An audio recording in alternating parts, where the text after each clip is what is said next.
The night was thick with a quiet unease, the kind that settles over a city when most of its inhabitants have retreated into their homes. The flickering fluorescent lights of the subway station buzzed overhead, casting long, wavering shadows across the empty platform. David checked his watch again, nearly midnight. He had stayed late at the office, lost in a sea of paperwork, and now he was paying the price. The last train was his only way home. A cold draft snaked through the station, making him shiver. The place was deserted except for a lone figure slumped on a bench, an old man in a tattered coat, his face hidden beneath the brim of a weathered hat. As David paced impatiently, the old man spoke without looking up. "You shouldn't be here, son." David frowned. "What?" "The last train. It ain't for the living."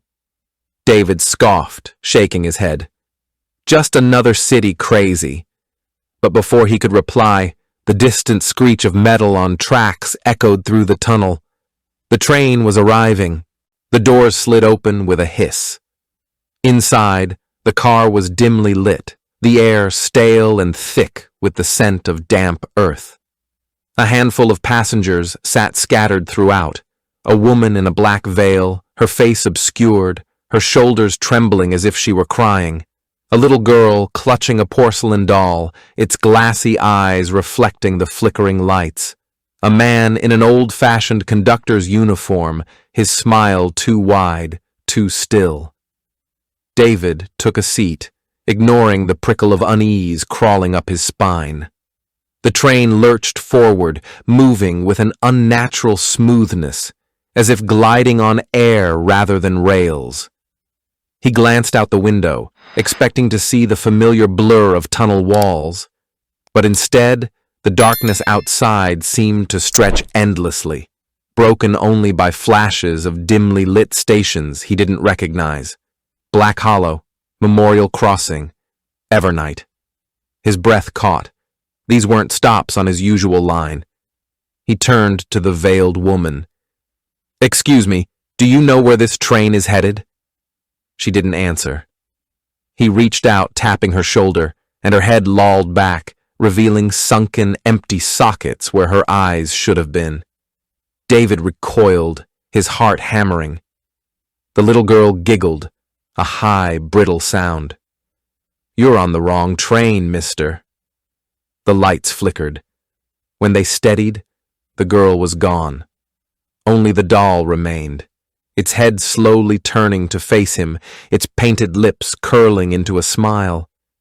David shot to his feet, stumbling toward the conductor. "What the hell is going on? Where are we?" The conductor's grin stretched impossibly wide. "Final stop, Evernight Station, no return tickets." The train screeched to a halt. The doors opened onto a derelict platform, its tiles cracked and stained, its walls strangled by cobwebs. Newspapers littered the ground, their headlines dated decades past. The air smelled of rot and old metal. David staggered out, desperate to escape, but the station had no exits, only endless tunnels, their depths swallowing the weak glow of the dying lights. Behind him, the train's doors hissed shut. The conductor's voice echoed after him, hollow and final. "You should have listened to the old man." Shadows moved along the walls, figures with hollow eyes reaching for him. The last thing David saw was the train pulling away, its windows filled with watching faces, before the darkness took him too. The platform was nearly deserted, the kind of quiet that makes footsteps echo too loudly.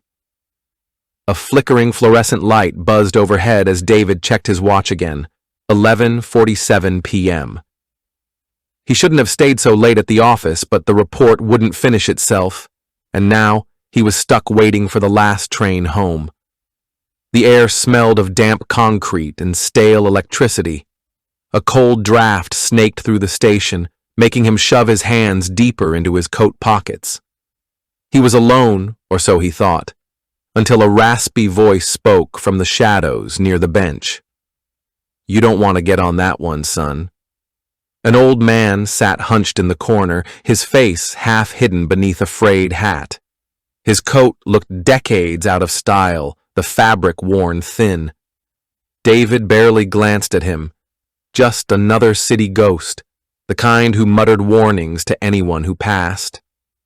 "It's the last train," David said, more to himself than the stranger. The old man's lips peeled back in something that wasn't quite a smile. "Ain't no last train, not for folks like you." Before David could reply, a distant rumble shook the tracks. The air grew heavier, thick with the scent of iron and something older, wet earth maybe, or rust. The train slid into the station without the usual screech of brakes. It moved too smoothly, gliding to a stop like it wasn't touching the rails at all. The doors opened with a sigh. Inside, the lights were dim, flickering like candle flames in a draft. A handful of passengers sat scattered throughout the car, none of them looking at each other. A woman in a black veil, her face turned toward the window. A little girl swinging her legs, her shoes scuffed, her doll clutched too tightly in her arms. A man in an old-fashioned conductor's uniform, his hands folded neatly in his lap. David hesitated. Something about the air inside the train felt wrong, too still, too cold. But the doors began to close, and reflex made him step forward. The moment he crossed the threshold, the doors sealed behind him with a sound like a breath being held. The train lurched into motion. Outside the window, the darkness of the tunnel stretched on too long. No lights whipped past, no stations flashed by, just blackness, thick and endless. Then, slowly, shapes began to emerge in the glass. Faces, pressing against the windows from the outside, watching him. The little girl giggled. "You shouldn't have gotten on," she whispered. And the lights went out. The air inside the train had grown colder, thick with the scent of damp metal and something older, something like wet earth and moth-eaten fabric. David rubbed his arms, trying to shake off the unease crawling beneath his skin. The other passengers sat unnaturally still, their faces turned away, their silence louder than any conversation. He counted them again. The veiled woman, her shoulders trembling with quiet sobs. The little girl, swinging her legs idly, her doll's glassy eyes reflecting the flickering lights. The conductor, stiff in his seat, his grin stretched too wide. But there had been another. David was sure of it. When he first boarded, he'd glimpsed a man in a gray overcoat sitting near the back, his hat pulled low over his face. Now, the seat was empty. Had he gotten off at one of those strange, nameless stations? David hadn't heard the doors open. He hadn't felt the train stop. A whisper of movement drew his attention to the window. For a moment, his own reflection stared back at him, pale, wide-eyed. But then something shifted behind the glass. A face. The missing passenger.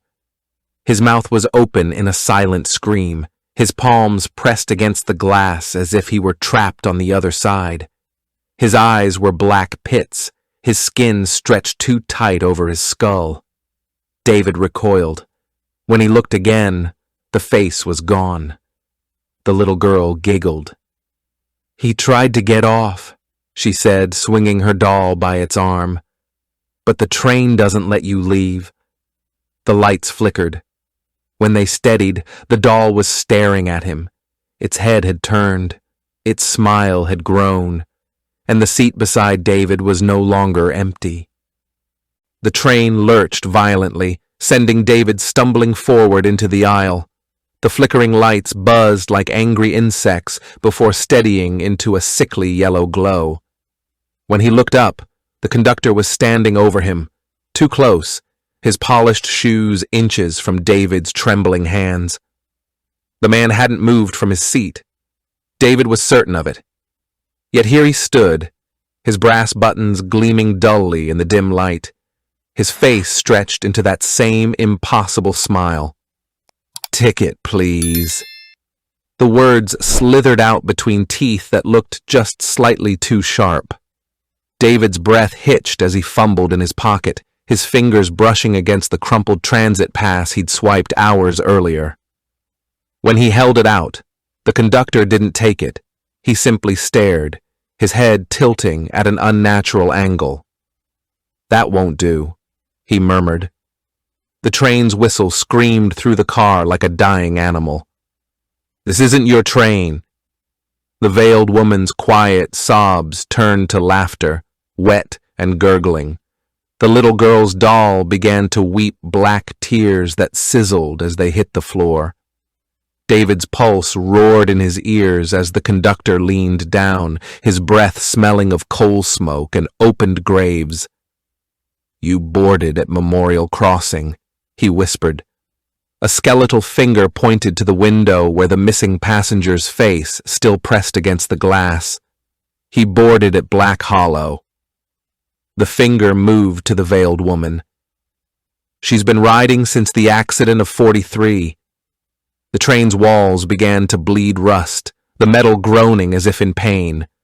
The conductor's uniform melted into tattered rags, revealing sunken flesh clinging to brittle bones. His smile never wavered. "Final stop approaches," he crooned, the words echoing from every corner of the shuddering car. "Evernight Station welcomes all passengers home." Outside the windows, the darkness began to pulse like a living thing. Shapes moved in the void, reaching, always reaching. The little girl hugged her doll tight and whispered the terrible truth. "Nobody gets off until the train says so." The lights went out. When they flickered back on, David sat alone in the empty car. The conductor's hat rested on the seat beside him. Inside, folded neatly atop a pile of yellowed tickets dated across decades, lay his own wallet. The train whistled again, hungry and triumphant, as it plunged into the endless dark. The train shuddered to a halt with a finality that shook David's bones. The doors groaned open, revealing not another dim subway platform, but an endless expanse of fog-choked darkness. The air that rushed in carried the scent of turned earth and old copper, making David's stomach clench. He didn't want to step out. He didn't want to stay. But the choice, he realized with dawning horror, had never been his to make. The other passengers rose as one, the veiled woman's sobs now silent, the little girl's grin stretching too wide for her face. They moved toward the doors with the inevitability of tides, their forms flickering between solid and spectral. The conductor stood blocking the aisle, his uniform now clearly a burial shroud, his ticket punch rusted shut with decades of disuse. "This is where you learn," he whispered, though his lips never moved. The words came from the train itself, from the groaning metal and hissing pipes. "The last train doesn't carry passengers. It collects them." The walls of the car peeled away like rotting skin, revealing the truth beneath, not a subway tunnel, but a vast, yawning void filled with countless other trains suspended in the darkness, each car packed with hollow-eyed souls. Some trains burned endlessly, others dripped with brackish water. All of them moved in perfect, endless synchrony on tracks that led nowhere and everywhere. David's breath came in ragged gasps as memories not his own flooded his mind. A catastrophic crash in 1943, a tunnel collapse in 1978, a derailment just last year. The same accident repeating across decades, the same souls trapped in the same moment forever. The train wasn't just haunted, it was the haunting. The little girl took his hand, her fingers cold as January. "You see now?" she said, her voice the screech of brakes on wet tracks. "You've always been here. You just forgot for a little while." Outside, the void pulsed hungrily. The conductor tipped his hat in mock courtesy as the other passengers beckoned from the platform that wasn't a platform at all.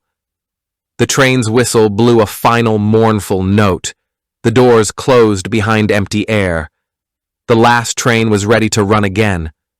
The train's dying light flickered like a failing heartbeat as David stumbled onto the platform of Evernight Station. His shoes sank into thick layers of dust that hadn't been disturbed in decades. The air hung heavy with the scent of rust and something more organic, like wet leather left to rot. The station's cracked tile walls stretched upward into impossible darkness, their surfaces crawling with shadows that moved just beyond comprehension. From the platform's edge, the tracks vanished into a void so absolute it hurt to look at. The other passengers shuffled past him with the mechanical movements of puppets whose strings had slackened. The veiled woman's shroud caught on a rusted bench, tearing away to reveal not a face, but a swirling darkness where features should have been. The little girl skipped ahead, her doll's head lolling backward at an unnatural angle, its porcelain face splitting with a spiderweb of cracks. The conductor materialized beside David, his uniform now fused with his desiccated flesh. "All journeys end here," he whispered through teeth fused together by time. His skeletal hand gestured toward a peeling sign that read, "Evernight," in letters that dripped like melted wax. "Welcome home." As David watched in horror, the station itself began to unravel. The benches warped into grasping hands. The ticket booth yawned open like a hungry mouth.